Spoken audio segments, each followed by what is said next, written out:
Travis Wingate, so I don't know how much time I'll have before the maintenance comes to clean the vents. A month early. At least they're cleaning. I think it was just Samantha's excuse to renew the lease without having contact with me, as that's also a month early.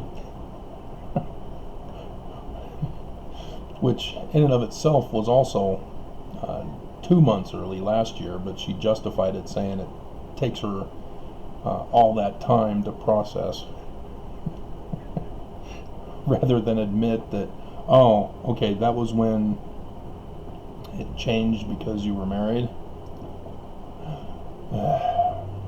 and then changed after I was divorced. But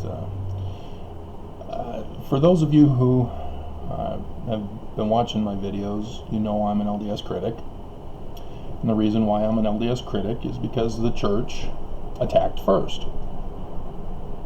If they just left me alone, I would not be an LDS critic. If they didn't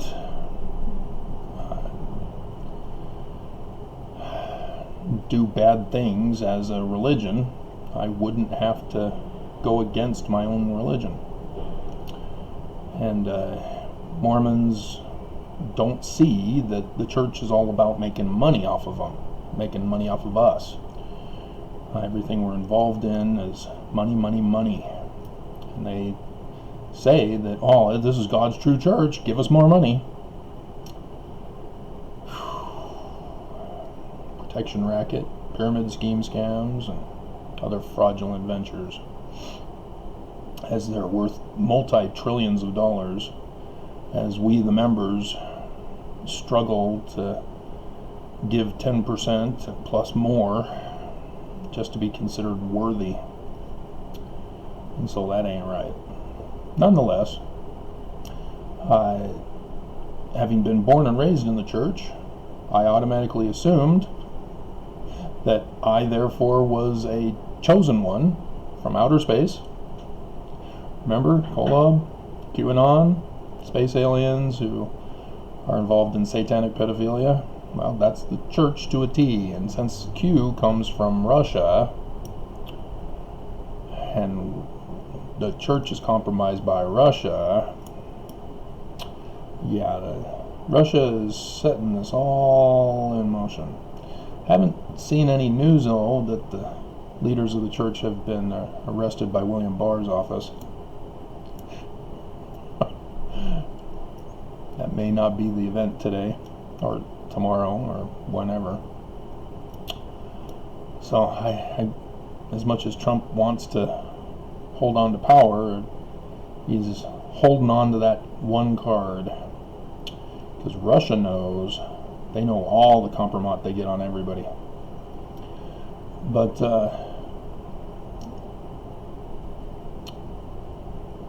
I believed I was in the true church, and assumed, therefore, that every answer that I didn't know, since I'm just a kid, would eventually be explained to me as I grew up.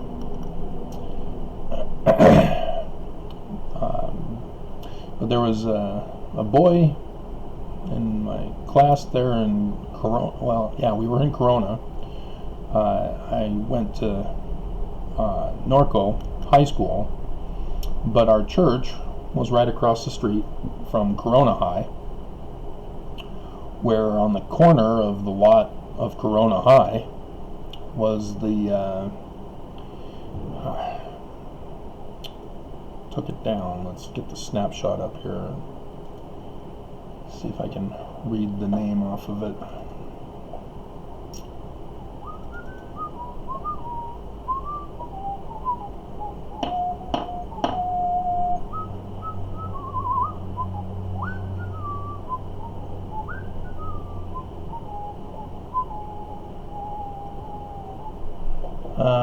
Yeah, the Hill Christian Fellowship. The cross is gone. I don't see the cross anymore. Used to have a big old cross. I mean, huge. 2-story tall cross right out front.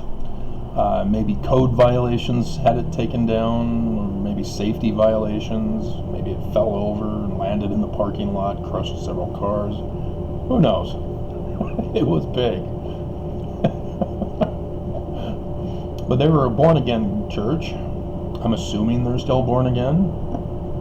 You hear more about the other evangelical fundamentalists nowadays, as they seem to have dominated. But back in the 80s, it was born-again Christians who were emerging with the televangelists. And Tom Jones, my peer,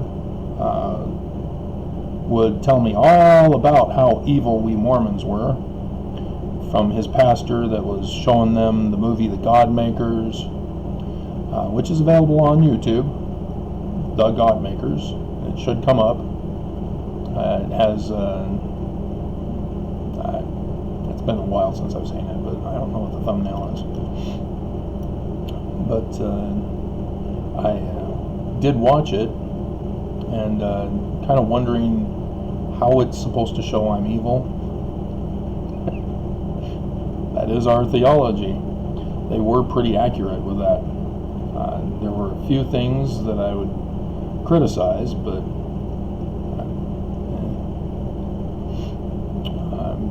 nonetheless, Tom Jones thought that his pastor showing the God Makers exposed us Mormons, that we're not Christian.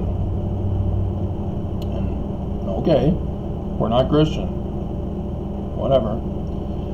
He also mocked me and made fun of me for not being allowed to drink coffee or tea and smoke tobacco. Okay. Whatever. You know, it's like people who think that I'm missing out if I don't have a pecan pie or a coconut cream pie with the coconut shreddings in it. And they think that, you know, they can eat in front of me going, oh, this is so good. Oh, you are missing out. You know, people who do that kind of thing. It's like, I've already tried it. I wanted to throw up.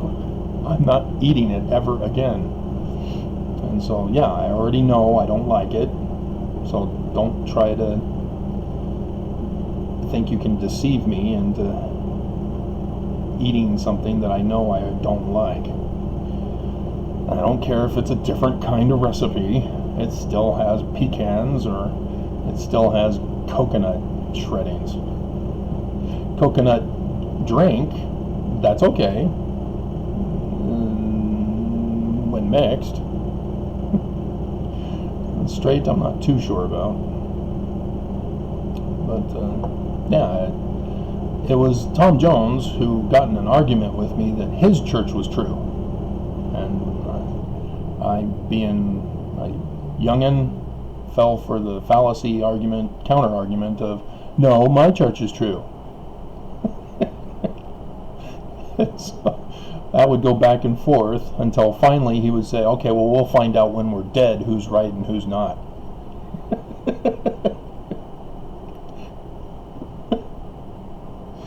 Whatever.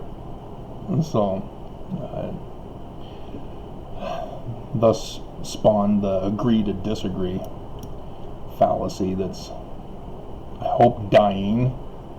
I still see remnants of it trailing around. But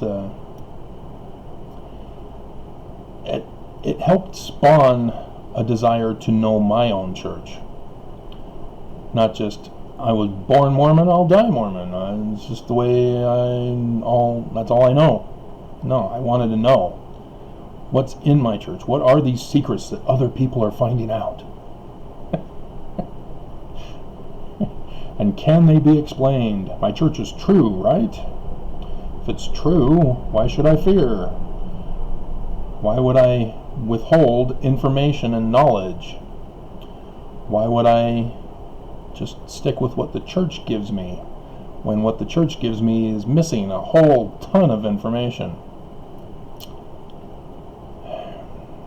and thus causing other critics to emerge with speculation publications and articles and claims. And so, which of all these contenders of debate were true? For as a young boy, I could not. So no, I did not read Ponder and Pray, and then God appeared to me and said, all of them are wrong. You're going to start your own church. The Church of Jesus Christ has strayed from me. They draw near to me with their lips, but their hearts are far from me. They teach for doctrines the commandments of men and demand priestcraft payments to deny the poor of substance. Wouldn't that be funny? So there you go, South Park, or and isn't the South Park guy the same guy as the Book of Mormon musical? But you know, I'm sure he does his own thing according to his own knowledge of the criticism of the church. But he could do a lot better. And so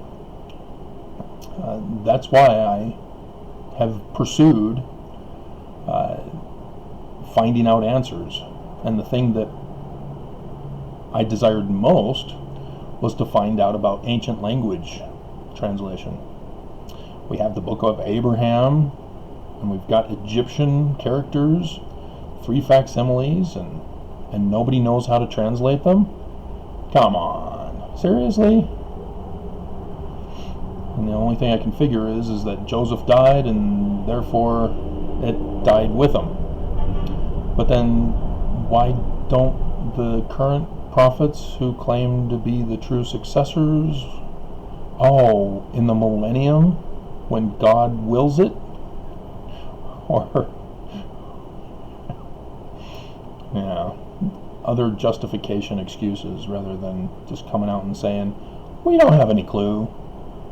I have to go to Hebrew scholars in order to learn what the name Israel means, and then get made a fool when I go and tell that information in general conference, when the correct answer was right there in the passage by itself.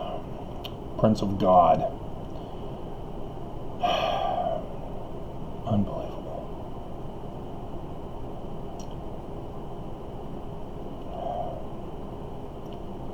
So, yeah. And so as a result, I was given the opportunity to learn whatever was necessary for my career, if your choice should remain as you indicated. Quoting from my patriarchal blessing, which was only one sentence for my whole career. Instead, he spent paragraph after paragraph going over missions and foreign language that never happened on my 19-year-old mission, and didn't happen in my church curriculum mission either, because they rejected all my suggestions for Hebrew, Greek, and Egyptian editions. Nonetheless, turns out I did fulfill my patriarchal blessing after all. What? Yeah. I am the decipherer of Paleo-Hebrew. I am the decipherer of Egyptian petroglyphs. Current scholarship has failed to pursue it. For Paleo-Hebrew, everybody trusted William Foxwell Albright. And, okay, good, we're done. We're not going to pursue it any further. We're just going to piggyback off of his information and go on that quest. And that's the danger in science. When you don't fact check, and when you don't dismiss a theory when you find problems that discredit it. The ethical theories that are out there, and there's a ton of them. Alright, to be continued.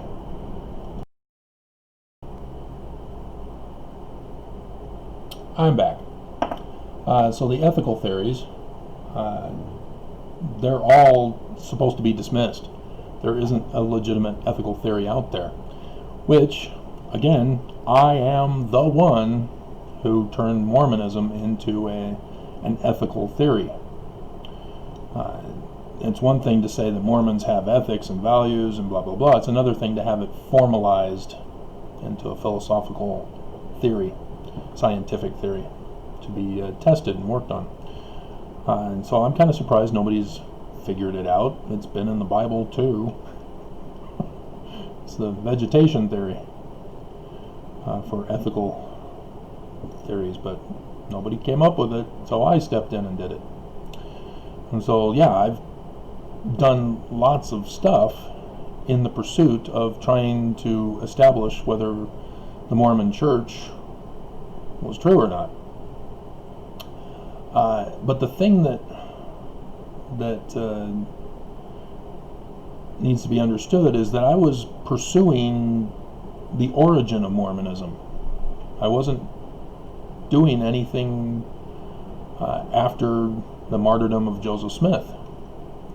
Brigham Young has been kept silent, and having done the research, and again, I'm the one who's made lots of historical discoveries in the church that other church historians failed to make the connection to. I can understand why none of us knew growing up, and still don't to this day, unless you listen to me and my videos on it. And so, for me, I was going through the current church going, yeah, the church is true. Everything I'm finding and researching, I'm confirming. It's all legitimate. And wrong church. Joseph, awesome. Or Joseph, good. Brigham Young, bad. Very bad. Very evil bad. Treasonous sedition, bad. So yeah, it goes beyond Darth Vader bad. It's origin of Sith Lord bad.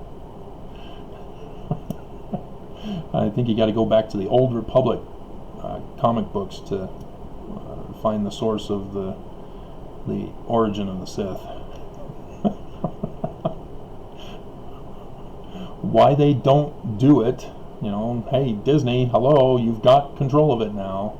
Let's start coming out with Old Republic movies or series or whatever. Bring it out. I prefer it be live, but, well, with coronavirus, cartoon may be the only option nowadays. And yet they're coming out with season 2 of Mandalorian, which I guess they finished before the outbreak, but dear God, unless it's all going to be Baby Yoda, you don't need people involved in that. You know they need to do a spin-off of Baby Yoda. You know they would miss out on multi-gabillions if they did not do that. You got to milk that cow for all it's worth to get as much money out of that milk at the market. So, but that's it in a nutshell, my search for truth that I figured out the title of after I came back and put the stuff on the movie maker. And so, yeah, it's very discouraging as Mormons attack me for not supporting the current church. When I throw it back in their face, Joseph Smith, even Book of Mormon, knowing what critics know, but that they didn't take it beyond. They just stopped at, oh, okay, this passage comes from this other contemporary book in the 1800s. Oh, and this passage comes from this other book, and this from this other book, and this from that other book. They just stopped. They didn't pursue it further to find out why. Why this book in this particular passage? Why not some other book? Captain Kidd. Where's Captain Kidd? Yes, John, I'm again making fun of you, because again he fell for the trap of trusting somebody else's work without fact-checking that other person's work. In view of the Hebrews, not in the Book of Mormon. But everybody says it is. Not in the Book of Mormon. The computer test ran the simulation just like they did the other books that they did find in the Book of Mormon. Not in the Book of Mormon. And so again, people need to keep going and say, okay, well, now we need to find out why. What is unique about this passage in this particular section? And nobody's been able to figure it out until me. Again, I'm the one who found the Book of Mormon code. So yes, in the pursuit of truth, I became the pioneer, discoverer, and inventor, and decipherer of all sorts of stuff, because nobody else did the work. They just all stopped with the assumption that they knew it all. You can't do that. When you want to find out the real truth, you got to keep digging until all questions, all branch-offs are settled and confirmed. That's the reason why I wrote my book on real church history the way I did, as I took the reader into my researching process. And so when I come up to, I start with Joseph Sr. and Lucy when they're in Vermont, and so I have to find out, okay, which church did they go to, and try to find that out. And that's where I found the Congregationalists, which were justifying why he would then pursue the New Israelites, and you just keep on going, branching off as you go. Even their own kids, I needed to know, what are the meaning of the names of the children? Because our current generation doesn't really do that on a regular basis. We just go with what sounds cool and nice. But back then, names had meaning. And if you're a religious person, you're reading the Old Testament, and you're seeing that the Old Testament, very specifically, names and defines the names of the babies being born, and the new names given, such as Israel. Oh my God, what a humiliation. That I have fuel for criticism for years to come. And so, yeah, all of those things need to be checked out. And everybody assumes Hiram is spelled Hyrum. Did you not know that it was Hiram in the beginning? Even the Wikipedia page does not link Hiram Smith, who was arrested with Joseph Smith and a bunch of other Mormons, when Joseph Smith, or Hiram Smith, was indeed arrested with that group, but his spelling of Hyrum is not found anywhere in there. How did he not get arrested? Or did he? Because that's what I needed to find out. Who is this Hiram who doesn't have a hyperlink, like the rest of them did? And so that's the kind of thing you need to do when you're doing church history research. And then once you find out, oh, it is Hiram. Why is it spelled this way? Then you understand and realize the bigger picture, and you start putting the pieces together as a result, and thus ties it to Freemasonry, and thus ties Smith Sr. to Freemasonry way back in 1800, and thus justifies why he was able to obtain Master Mason level in 1818 at the New Lodge in Canandaigua, New York. And that is another major branch off in which I am the one who has made that discovery as the keystone of church history. Canandaigua, New York. And everybody has missed it. And it is crucial. That's why it's a keystone.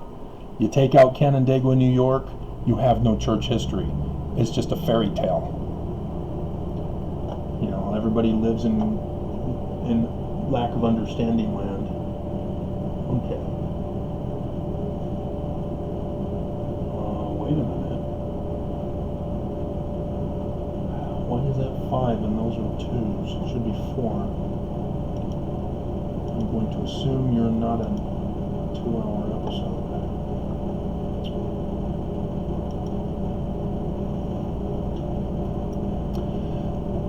So, a needle pulling thread. That's why I do the videos I do. And yes, I understand that it's not in the format you want to hear it in. I understand that this is not a studio that I can, and I don't have the knowledge or maybe not even the program that can put up little pictures that I can show you rather than having to do pictures at the beginning and stuff. You know, I would like to make this professional, but I can't, so I'm not going to not do things when I know the urgency of doing these videos. That's why I do them. It's not for my own glorification. Oh, look at me, like and subscribe. You notice I never asked for any of that? Technically, I don't care about the views, but the views help me know if I'm reaching people. And YouTube is doing a number on me to prevent people from being aware of the information I'm trying to warn about. I'm the one who is warned about the latter days. I mean, we're Latter-day Saints. Shouldn't Mormons be studying about the latter days? Well, the church says, no, you shouldn't. You need to be silent and listen to us. We'll tell you what to believe and when to believe it. A sign? Well, I mean, no. But another sign? No. Another sign? No. I've taken astronomy. These are never going to happen again. This directly matches with the Bible. Are you sure? No. Are you sure we're waiting for a Jesus Christ to come a second time? That you're not the Christ, as you've already failed to demonstrate any of the keys necessary to be the Christ. See, if you don't understand, we're not Christian. The whole time we've been living the lie that Jesus Christ is coming again, that the gospel narratives is true, even though it's still not translated correctly. Because the Book of Mormon plagiarized those particular passages from the New Testament. And, see, that's where code of the Book of Mormon comes into play. Nobody else wants to do the work to find out the truth. And so, yes, I understand. You do not understand. I know why you don't understand. Because you don't do what's necessary to find out the truth. And I did. And so you hate me for it. And you shun me. You condemn me. You give me death threats. And yet I'm right. I was the one who warned you about the collapse of our government. I was the one who warned you of the collapse of the church. I was the one who warned you about certain events to take place, such as the storm that blew through, such as the earthquake. You know, the new Mormon who's getting all the popularity for the Latter-day Signs. I believe her name is Jody Stoddard. She doesn't even know astronomy. She does do some stuff, but yeah, she doesn't know the ancient understanding of why they were in our scriptures in the first place. She just says, oh, look, a sign. Oh, that sort of looks like this. Let's speculate that it could be. That's her. That's Jody Stoddard in a nutshell. There's the Cliff Notes. Now you know. You see, millennials, in my day, we had what was called Cliff Notes. We didn't have Google search engine.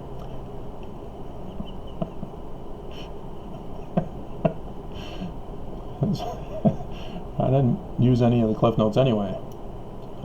Other students were. I didn't. But, oh well.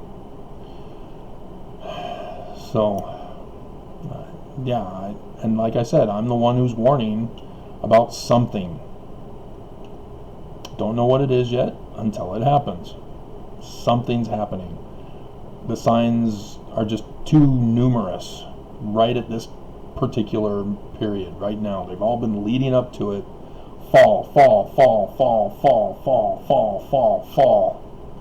Tons of fall symbolisms.